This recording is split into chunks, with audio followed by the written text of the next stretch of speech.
ও ফাতেমা, ভাবি, একটা কথা জিজ্ঞেস করতাম। বলো।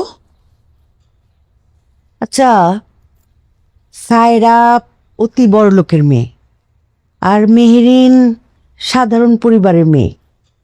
আচ্ছা, কত এই দুইজনের মধ্যে কে বেশি ভালো? ভাবি, তুলনা করাটা কি ঠিক? শোনো, টাকা আর সরলতার পাল্লায় মানুষকে বিচার করা ঠিক না। তারপরেও কোনো পার্থক্য চোখে পড়ে না তোর? হ্যাঁ, তা তো পরেই। সায়রা সবকিছু কন্ট্রোল করে, মানে ওর মধ্যে যে আত্মবিশ্বাসটা সেটা এসেছে নিরাপত্তা থেকে, যেটা সবার মধ্যে থাকে না। আচ্ছা, আর মেহেরিন?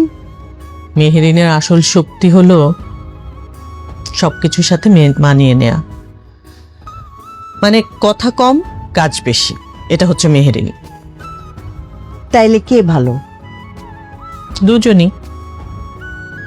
একজন দ্রুত সিদ্ধান্ত নেয় আর আরেকজন অনুভূতি দিয়ে সম্পর্কটাকে বাঁচিয়ে রাখে। তাইলে এই দুইজনের মধ্যে কারে ভালো বলা উচিত? ভাবি, দুইজনের কাউরেই বদলাতে যায় না, কারণ একজন ছাড়া আরেকজন অসম্পূর্ণ।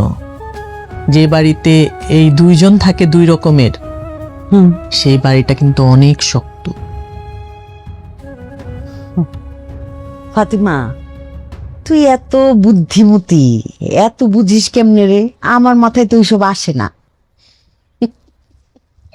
আমার ননদিনী রে, বহুত বুদ্ধিমতী।